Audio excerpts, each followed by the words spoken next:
This is shoulder stand, Sarvangasana, at the wall, which is a great way to approach this full body inversion in stages, especially if you're still working on building your strength in your shoulders, abdominal muscles, and your lower back.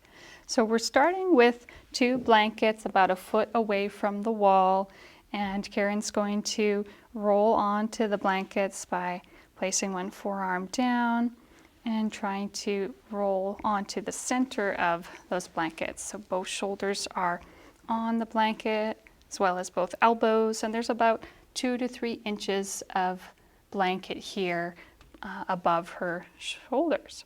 Okay, she's starting with her buttocks at the wall, arms are straight and legs are up the wall.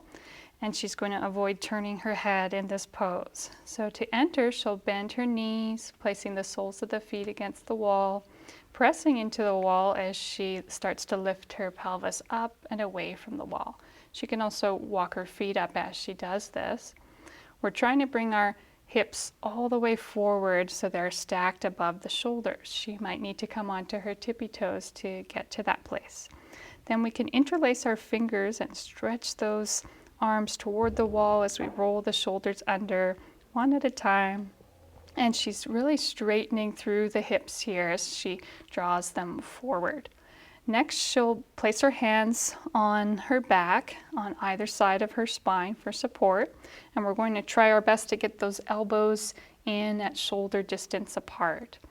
And then as she starts to engage her abdominals, she can straighten up through one leg at a time. Beautiful. You might need to walk your hands down by the shoulder blades. And we have our ankles, knees, hips, and shoulders all stacked vertically here. And to protect her neck and keep her spine long, she's going to press down through her foundation, which is everything that's touching the floor, to give her a long lift through the spine and legs. And then to exit, she'll bend one knee at a time, bringing the foot back to the wall, pressing into the wall to help her release the shoulders, the spine, rolling all the way out. And just resting here. She might close her eyes and integrate the effects of this powerful full body inversion.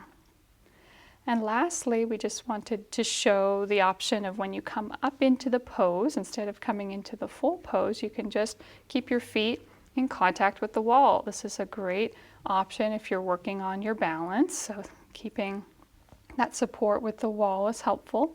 You can also straighten one leg at a time and just alternate legs as you work towards building up to the full pose. And that was shoulder stand, Sarvangasana.